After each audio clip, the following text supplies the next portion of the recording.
सुबह भली ना शाम इन लोगों के लिए। आचार्य चाणक्य के अनुसार जो व्यक्ति शत्रु, ऋण, रोगी है उनके लिए सुबह न भली न शाम, उनको तो उचित ढंग से जीना है।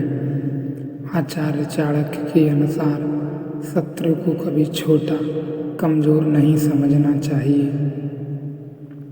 शत्रु के साथ बुद्धिमानी के साथ बरतना चाहिए।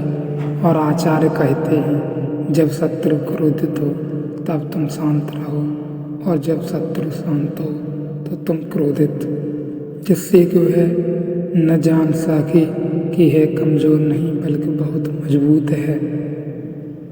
आचार्य चाणक्य कहते हैं जिस व्यक्ति के ऊपर ऋण होता है वह कभी नहीं सुख से जी पाता, न खा पाता है, ना ही कहीं रह पाता है।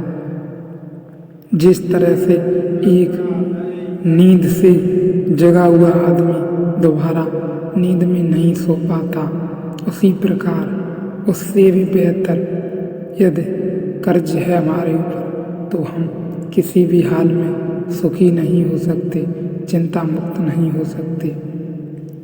रोग, आचार्य चाणक्य के अनुसार रोग को कभी कम नहीं समझना चाहिए। जैसे कि एक पेड़ पहले छोटा पौधा होता है और बाद में बहुत बड़ा पेड़ हो जाता है और उसकी जड़ें इतनी जोर से जमीन में फैल जाती हैं कि वह तोड़ा नहीं जा सकता, अंत में वह काटा ही जाता है।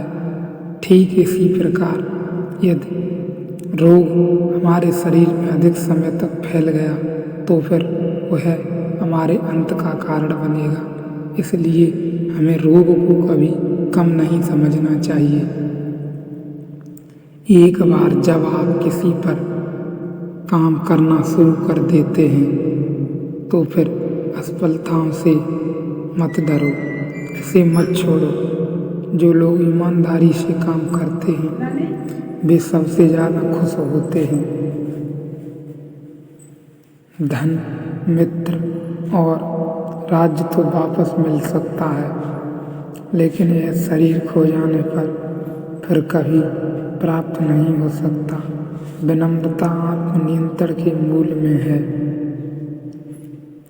संकट में कई लोग आपको नीचा दिखाएं, निंदा करें, साथ होकर भी मन में बुरे विचार पैदा करने की कोशिश कर सकते हैं। ऐसे लोगों से दूरी बनाएं और अच्छी संगत से रहें। आचार्य चाणक्य कहते हैं कि मुसीबत में के समय सावधानी बरतना बहुत जरूरी है, क्योंकि संकट काल में व्यक्ति के पास सीमित अवसर होता है और चुनौतियां बड़ी होती हैं। तभी वो कहते हैं विनाश काले विपरीत बुद्धि।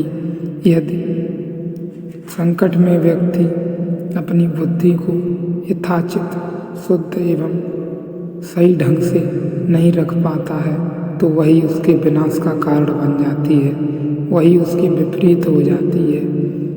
इसलिए अपनी बुद्धि को संकट के समय ठीक प्रकार से प्रयोग करें।